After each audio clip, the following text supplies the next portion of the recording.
Ora viva pessoal, tudo em ordem? Espero que sim. Bem-vindos ao Eddie's Audiocast Show. O meu nome é Eddie e este é o 12º episódio da série O Meu Carro. Como entretanto não se verificaram grandes novidades em relação a novos modelos híbridos e híbridos plug-in que valesse a pena investigar e detalhar, vou aproveitar esta publicação para recuperar e compilar alguma informação avulso que fui expondo nas publicações anteriores da série, relativa ao mundo automóvel. É informação de âmbito mais geral e que não está diretamente relacionada com os modelos avaliados nesses episódios. Vamos então começar com os tipos de hibridação automóvel, resumida logo no primeiro episódio da série. Vamos ouvir. Tudo isto começou quando foi lançado o Tesla Model 3, mais ou menos em 2017, 2018. Portanto, Tesla, que é a única marca, pelo menos na Europa, de automóveis elétricos. Claro que nessa altura os Teslas, como ainda o são, mas não tanto, mas eram bastante caros. E ao mesmo tempo haviam os híbridos, que a Toyota lançava e que praticamente era a única marca que tinha híbridos. Entretanto, com o passar do tempo, outras marcas foram surgindo, quer com ofertas de elétricos, quer com ofertas de híbridos. Entretanto, em relação aos híbridos, também começaram a aparecer novos tipos de hibridação, podemos dizer assim. Portanto, inicialmente, tal como os Toyotas, foram lançados os híbridos, os que agora chamamos full hybrid. Posteriormente, começaram a aparecer os mild hybrid, há pouco tempo atrás, e depois disso, os micro hybrid. Aqui a diferença entre os híbridos normais e estes mild e micro hybrid tem a ver com o facto de os híbridos normais, o carro poder arrancar só com o motor elétrico, enquanto que nos mild e micro hybrid ser necessário o motor térmico entrar em funcionamento para o carro arrancar. Na prática, os motores elétricos dos mild e dos micro são mesmo um suporte, um complemento do motor térmico, portanto estará sempre ou quase sempre em funcionamento. Há pouco tempo atrás, talvez alguns meses atrás, sempre que falávamos em híbridos, lembrávamos sempre do Toyota, que apresenta as soluções mais eficientes de hibridação, e há poucos meses passámos também a falar da tecnologia E-Tech lançada pela Renault.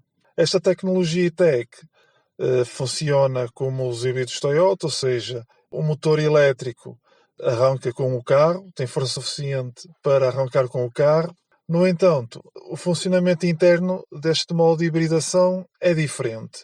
Na tecnologia E-Tech, a Renault afirma que a recuperação de energia para a bateria é feita tanto na desaceleração como nas travagens e é feita de um modo muito eficiente, tão ou mais eficiente que a tecnologia apoiada pela Toyota.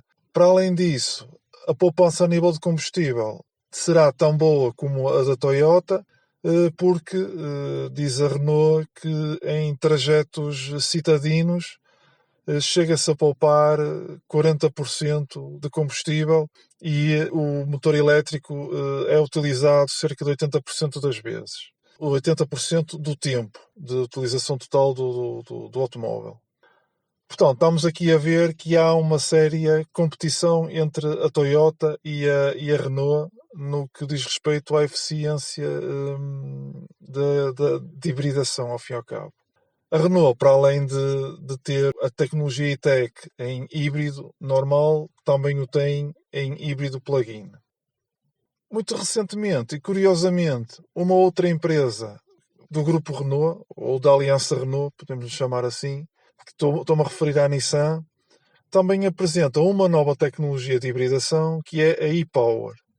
Neste particular, acaba também por ser uma concorrente à própria Renault com o E-Tech e à Toyota.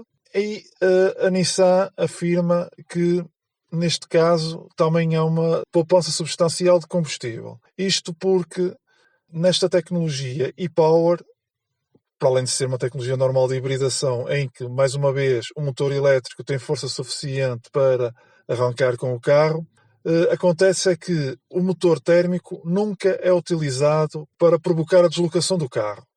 O que acontece é que o motor térmico apenas é utilizado para o carregamento da bateria. Portanto, estamos aqui a ver que corresponde ao funcionamento ótimo do motor, ou seja, nas rotações mais eficientes que o motor térmico pode ter. E daí estamos a falar em poupança de combustível. O motor elétrico é que é o responsável por toda a deslocação do automóvel. A Nissan também afirma que a eficiência do motor térmico chega a atingir os 50%. Só para termos aqui um ponto de comparação, atualmente qualquer motor térmico atinge no máximo 30% de eficiência. Lá está, a Nissan afirma que neste caso consegue atingir os 50% de eficiência porque o motor estará a trabalhar no modo de rotação contínuo na zona mais eficiente possível.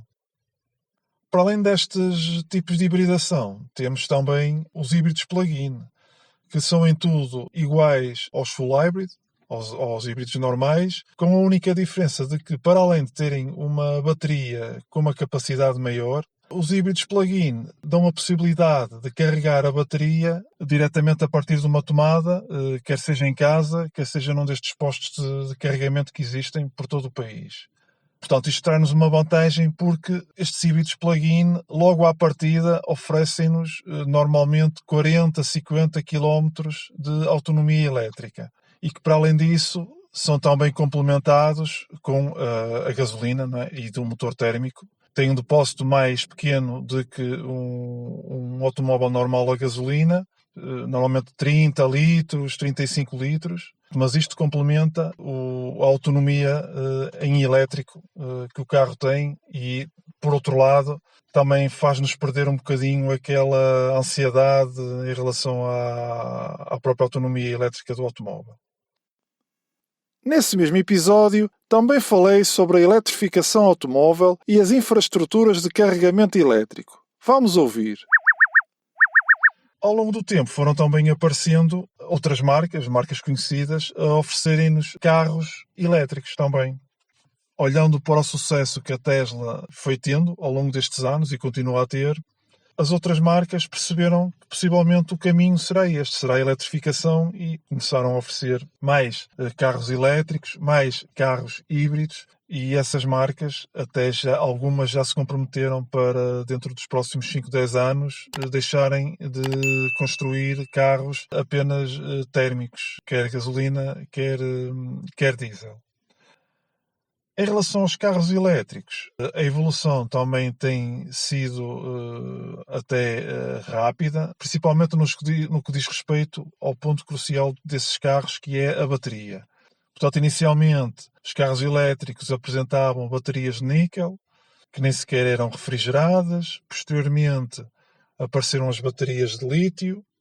Posteriormente, começaram a aplicar a refrigeração nessas baterias, pois, dependendo das condições atmosféricas, ou muito quente ou muito frio, as baterias sofrem alguma alteração, ou seja, quer no inverno, quer no verão, nos dias mais quentes, a autonomia pode variar, ou neste caso até diminuir face ao número de quilómetros que é indicada pelas próprias marcas. E aqui neste caso a refrigeração veio ajudar também a minimizar essa perda de autonomia nesses picos. Entretanto, ultimamente tem-se falado nas baterias de lítio-ferro-fosfato e também nas baterias de estado sólido.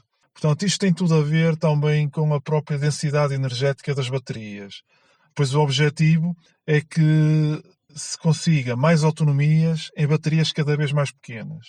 E esta é a luta atual dos construtores de baterias em todo o mundo. Um problema que podemos associar aos automóveis elétricos, para além da autonomia, é a questão dos próprios carregamentos, ou seja, do tempo de carregamento. Já se sabe que é muito mais fácil e muito mais rápido abastecer um automóvel térmico, com gasolina ou com diesel, do que carregar a bateria de um automóvel elétrico. Claro que agora os tempos já são muito inferiores àqueles que eram anunciados há alguns anos atrás. Mesmo assim, fala-se de 30 a 20 minutos. Este é mais um ponto de evolução sobre o qual os construtores fazem a sua investigação.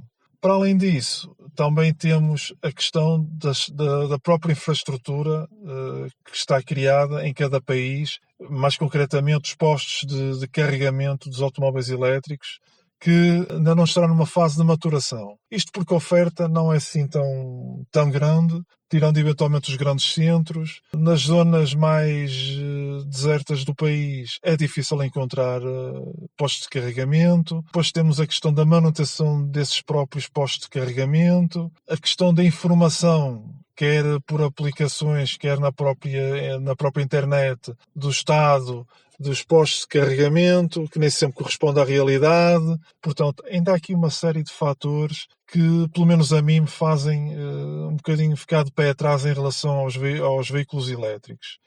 Para além de tudo isto, também comparativamente, o preço dos carros elétricos já de si é bastante superior a um preço de um carro híbrido, por exemplo. Se bem que essa diferença de preço cada vez tem sido mais esbatida, mas de qualquer forma ainda é bastante superior, ainda faz a sua diferença. No episódio 6 foram avançadas algumas considerações sobre a autonomia elétrica. Vamos ouvir. Para esclarecer, estes valores de autonomia que têm avançado nas avaliações são valores homologados pelas marcas. E, como é lógico, podem não corresponder exatamente à autonomia no mundo real, chamemos-lhe assim. O que normalmente acontece é que a autonomia real fica sempre um pouco mais abaixo do que o indicado pelas marcas. Atenção a isto. Para além disso, estas indicações de autonomia em ciclo urbano podem ser muito enganadoras, principalmente para quem faz trajetos, na sua maioria, fora da cidade. Passando para o 8º episódio, expliquei muito resumidamente o que são as atualizações OTA. Vamos ouvir. Para quem não sabe, atualizações over-the-air significa que o sistema pode ser atualizado, e não estou a falar só a nível de GPS, sem recorrer às oficinas, ou seja, poderá ser feito via internet, ou seja, Wi-Fi. No 10º episódio abordei o tema da crise dos semicondutores. Vamos ouvir. Neste momento, todos os construtores automóveis estão a atravessar a chamada crise dos semicondutores, que na realidade é a crise dos chips, ou seja, dos circuitos integrados. Pois quanto mais tecnologicamente avançados são os automóveis, seja pelos sensores, pelas ajudas à condução, pelos grandes displays digitais e por aí fora, mais chips se utilizam. Com o aparecimento desta pandemia, a indústria automóvel reduziu bastante a sua produção e, consequentemente, diminuiu a procura pelos chips. No entanto, com milhões de pessoas em teletrabalho, a aquisição de equipamentos tecnológicos, seja para trabalho ou lazer, teve um aumento brutal, e todos os chips que seriam eventualmente utilizados na indústria automóvel passaram a ser utilizados nestes equipamentos, chegando a atingir a sua escassez. Estamos a falar de televisões, computadores, smartphones, tablets, consolas de jogos, smartwatches, enfim, tudo o que possam imaginar e que tenha algo de eletrónica. Pois quando a indústria automóvel começou a mostrar sinais de recuperação, já não havia oferta de chips no mercado que correspondesse a essa procura. Daí ter surgido esta crise. Neste momento, quase todas as marcas estão a demorar mais do que o habitual para entregar os automóveis encomendados. Fala-se de vários meses. Também há marcas automóveis que estão a optar por aplicar nas suas linhas de produção versões um pouco mais antigas de certos componentes não essenciais e que necessitam de um número bem inferior de chips. Por último, no episódio 11, neste anterior, expliquei quais são os níveis de condução autónoma e o que representam. Vamos ouvir. Existem 5 níveis de condução autónoma, sendo que existe o nível 0, que significa sem condução autónoma. O primeiro nível fica-se pela assistência ao condutor. Falamos na intervenção, na direção ou na aceleração e travagem, mas nunca nas duas em simultâneo. O segundo nível representa uma automização parcial. e já há uma intervenção em simultâneo na direção, aceleração e travagem. O nível 3 representa uma automatização condicional, onde o sistema já assume o controle completo do carro em situações de trânsito intenso. No entanto, conta sempre com o condutor para que assuma os comandos em situações menos habituais. No nível 4, há uma alta automatização, onde o sistema assume por completo toda a condução automóvel, desde que em percursos pré-definidos. Saindo destes percursos, é solicitada a intervenção do condutor. Por último, no 5º nível, há uma automatização total, pelo que a existência de volante e pedais já não é necessária nos automóveis. Havendo oportunidade, tentarei no futuro criar nova compilação de informações, com conteúdo que justifique e que esteja espalhado por vários episódios. E assim chegamos ao fim de mais um episódio da série. Fico a aguardar os vossos comentários e opiniões e façam um gosto na publicação. Obrigado pelo vosso tempo, não se esqueçam de subscrever o canal, até breve e um abraço.